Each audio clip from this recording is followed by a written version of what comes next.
¿Está la Constitución de 1978 agotada?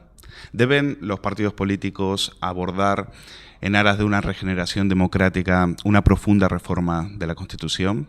¿Y el Estado de las autonomías? ¿Debe ir España hacia un Estado federal como propugnan algunas voces dentro del Partido Socialista?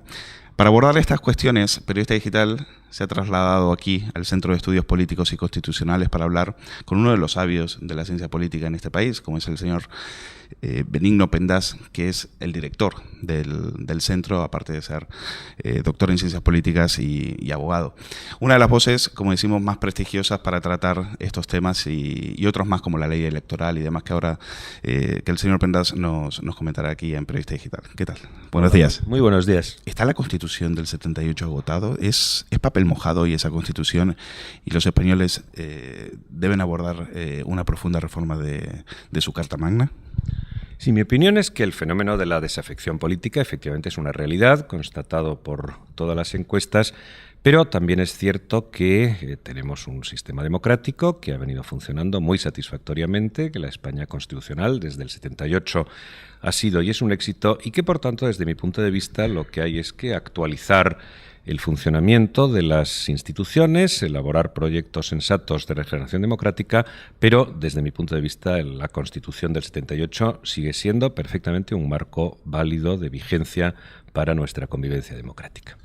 Bueno, sin embargo, hace unos días, en la oposición, Pérez Rubalcaba y Pérez Navarro se han reunido para encontrar puntos en común sobre una reforma constitucional, en vías de encontrar caminos hacia lo que ellos denominan un Estado federal. ¿Usted cree que ese es el camino o sería estrellarse contra una pared a largo plazo?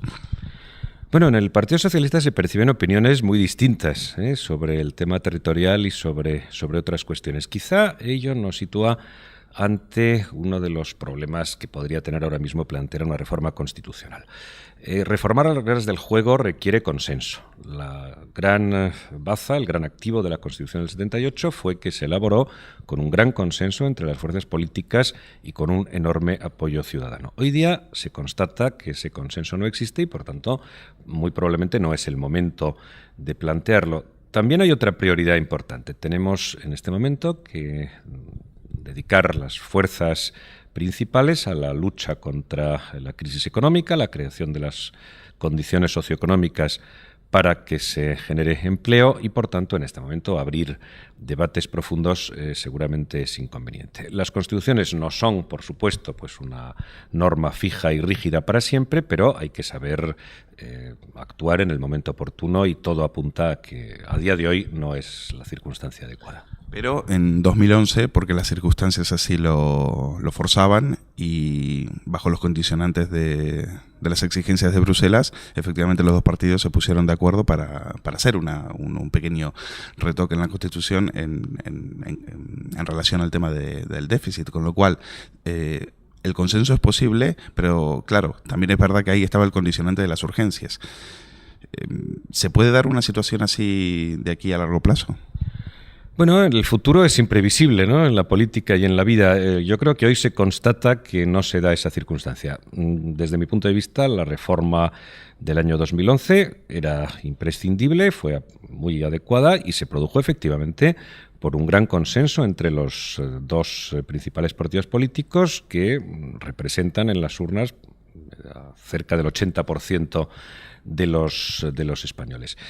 No hay que descartar que en el futuro se pueda entrar en el debate sobre la reforma y, en todo caso, desde un punto de vista académico y de debate público, es perfectamente razonable. Pero, insisto, la responsabilidad del ejercicio del Gobierno en estos momentos hace que las prioridades sean otras y que mientras no se perciba un consenso social, yo diría que nuestra Constitución está plenamente en condiciones de satisfacer las exigencias de nuestra vida democrática.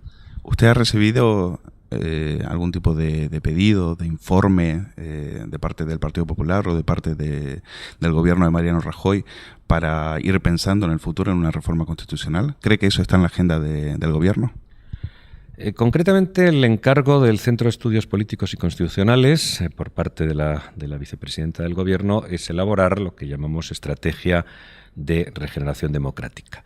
Desde el Gobierno se ha impulsado una ley de transparencia que está ya en pleno debate en el Congreso, una reforma de las administraciones públicas que se presentó la semana pasada, una ambiciosa reforma de las administraciones públicas, y en lo que al centro que dirijo afecta, tenemos un proyecto que ha sido ya también anunciado por el presidente del Gobierno hace unos meses, con unos planes muy concretos de lucha contra la corrupción.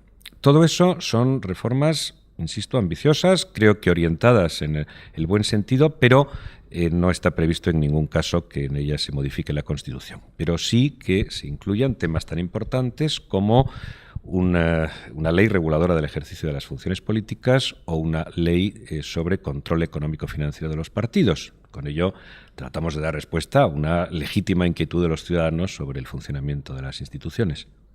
Es decir, que los políticos de alguna manera necesitan autorregularse para no meter la mano en la lata. Eso es lo que me está diciendo. Bueno, lo que trato de explicar, y yo creo que se entiende fácilmente, es que no hay soluciones mágicas en este tipo de temas. De un día para otro las cosas no pasan del 0 al 10, ni del 10 al 0 tampoco, y que lo que se pretende es cerrar espacios a quienes pretendan aprovecharse de su paso por la política para fines que no son los propios del servicio público. La idea de que haya una ley que regule el estatuto de los políticos es equivalente a que los trabajadores o los funcionarios o los alumnos y profesores tenemos también un estatuto propio, es decir, unas reglas del juego de la actividad. En el caso de la política se trataría de que quien se vaya a dedicar a las funciones políticas sepa cuáles son esas reglas del juego. Y el tema del control económico financiero de los partidos, que no es el único lugar, por supuesto, donde se producen prácticas corruptas, pero sí uno donde se pueden producir, se trata de aplicar a los partidos un régimen más estricto de aprobación de las cuentas, un control más rápido y más eficaz por parte del Tribunal de Cuentas, dotándole de los medios necesarios para ello. Pero, señor Prendas, todos esos órganos, el Tribunal de Cuentas, perdona que le interrumpa, el Tribunal de Cuentas y otros órganos son todos órganos políticos. Al fin de cuentas, son ellos mismos los que tienen que... Lo que el ciudadano no entiende es que sean los mismos que han amparado a otros compañeros de partido y que, como se ha visto, han dejado la clase política a los pies de los caballos, pues sean ellos mismos los que ahora intenten dar vuelta a esta tortilla cuando la realidad les ha dejado pues bastante en una situación de descrédito permanente. ¿Cómo se arregla eso? Sí, yo entiendo muy bien el escepticismo de muchos ciudadanos y además la exigencia legítima de los ciudadanos de que las instituciones públicas funcionen bien. En democracia, lo decía ya el clásico John Locke, ¿no? El pueblo es el propietario del poder y el dinero público es una cosa muy seria que hay que administrar con todo rigor. Lo que sí puedo asegurar es que estos proyectos en los que estamos trabajando están orientados en la buena dirección, son ambiciosos y pretenden ofrecer soluciones prácticas, no soluciones mágicas, insisto, no arreglar de un día para otro los problemas, sino aprovechar el ámbito de un reformismo en el que mejoremos las condiciones concretas. Yo creo que las instituciones merecen también un juicio objetivo, es decir, creo que el Tribunal de Cuentas, desde el punto de vista técnico, es enormemente riguroso, creo que sus informes sobre los partidos son muy objetivos. El problema también es la lentitud, pero eso se soluciona pues con medios y con reformas legales que estamos preparando. Y lo mismo cabe decir de los temas judiciales. Es decir, obviamente los ciudadanos se indignan y con mucha razón ante casos de corrupción, pero también es verdad que están siendo juzgados, que están siendo analizados desde la perspectiva del Estado de Derecho y que el funcionamiento de la Administración de Justicia en estos temas, aunque, una vez más, excesivamente lento para lo que sería deseable, sin embargo, está encauzando este tipo de escándalos. Le pregunto sobre el Senado, una institución que muchos ciudadanos perciben como inútil. ¿Se equivocan quienes piden su eliminación? Bueno, bicameralismo hay en la inmensa mayoría de los países del mundo. Es decir, la existencia de dos cámaras es un fenómeno prácticamente universal. Lo es también en la historia de España, con dos excepciones mínimas, que son la Constitución de Cádiz y la Constitución de la Segunda República. Por tanto, en casi todas partes hay dos cámaras. En la mayoría de los países, la llamada, por razones históricas y protocolarias, Cámara Alta, se ocupa de temas territoriales. Y nuestra Constitución define al Senado como Cámara de representación territorial. Yo creo que hay un consenso general en el mundo académico y en la opinión pública de que hay que reforzar la actividad del Senado como Cámara territorial. La supresión no es solución. Yo veo que las propuestas que se hacen tienden, por ejemplo la del Partido Socialista, a sustituir el Senado actual por algo parecido al Bundesrat alemán, que también es una segunda Cámara de representación territorial. Yo diría que hay que reforzar muy seriamente los mecanismos que permiten al Senado ser Cámara de representación territorial, pero en ningún caso creo que la supresión hiciera ningún bien al equilibrio de nuestro sistema político. ¿Y qué me dice del tema del Estado de las autonomías? Mucha gente pues también los cuestionan. Muchas autonomías han entrado en barrena y con unos despilfarros insostenibles para lo que son las cuentas públicas. ¿Cómo se arregla eso? El café para todos. ¿Qué ha pasado con eso? ¿Ha servido después de 30 años de constitución, de transición?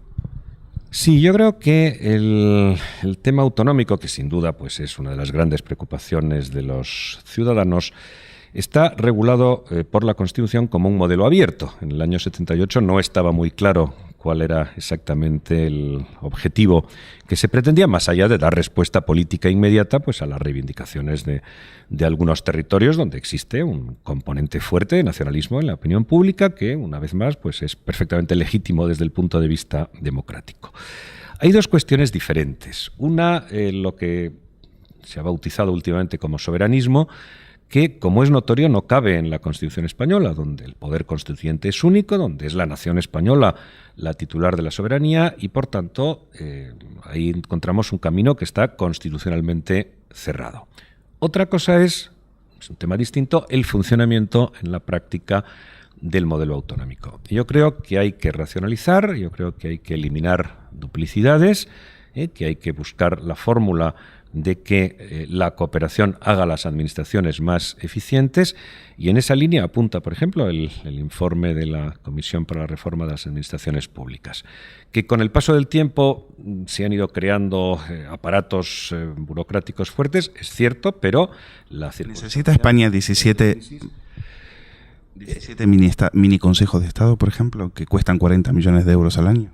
Yo creo que las comunidades autónomas legítimamente pueden crear sus propios órganos, pero tenemos un Consejo de Estado, del que soy miembro nato, por cierto, en calidad de director de este centro, que realiza con una alta calidad jurídica múltiples funciones. Una propuesta interesante sería que determinadas funciones en las que históricamente el Consejo de Estado está muy especializado, por ejemplo, temas de responsabilidad patrimonial de la Administración, se pudieran realizar desde el órgano consultivo del Estado, lo que permitiría también pues reducir la actividad de los consejos autonómicos. Pero, una vez más, se trata de racionalizar, se trata de coordinar, se trata de buscar fórmulas de ser más eficaces de cara a los ciudadanos, que en definitiva es lo que persiguen.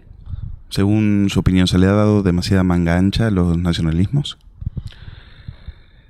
Yo no lo plantearía en términos de tipo errores en los planteamientos políticos o reproches por determinadas actividades. La política es una realidad que existe como tal. La existencia en algunas zonas de España pues de una opinión fuertemente nacionalista es también una realidad. Lo que no es cierto es que se pueda identificar Cataluña con los nacionalistas catalanes o el País Vasco con los nacionalistas vascos. Es decir, son sociedades plurales, son sociedades complejas, cuya integración en el ámbito conjunto de España es una realidad desde hace muchos siglos y, por tanto, desde el punto de vista de una Constitución que es enormemente abierta con el reconocimiento de esa pluralidad, me parece que todos podemos estar perfectamente cómodos y perfectamente a gusto en ellas.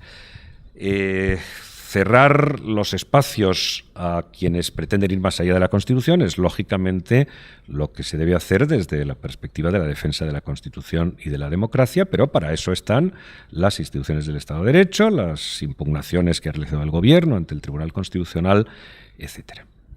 Pero incluso desde los propios partidos nacionales, como el caso del señor Pere Navarro, por ejemplo, ha planteado que era legítimo plantear un referéndum independentista en Cataluña. ¿Eso es inconstitucional o entra dentro del marco de la Constitución? Desde mi punto de vista, con toda claridad, la idea de un referéndum independentista, se llame como se llame, no entra dentro de la Constitución. Y yo tengo la plena certeza de que eso lo saben los buenos juristas, ¿no?, que están asesorando al gobierno de la Generalitat.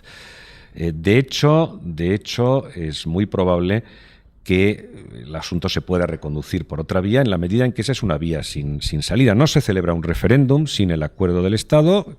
Parece evidente que no va a haber acuerdo del Estado y, por tanto, esa reivindicación tendrá que encauzarse por otras vías. En cuanto al Partido Socialista, ya lo dije antes, da la impresión de que hay demasiadas voces distintas que opinan cosas a veces muy diferentes sobre el modelo territorial y sería deseable, por el bien de todos, que pudieran unificar ese mensaje. Yo creo que la opinión pública les quedaría muy agradecida si consiguen tener una sola voz en el tema territorial. Parece que ahora se anuncia algún tipo de planteamiento para los próximos días y bueno, esperaremos expectantes a ver. Bueno, tampoco en el PP se ponen muy de acuerdo cuando se tienen las autonomías que poner de acuerdo en torno al tema del déficit o en torno al tema de cuestiones lingüísticas. Es decir, que en ese sentido tampoco en el PP hay mucho consenso en eso.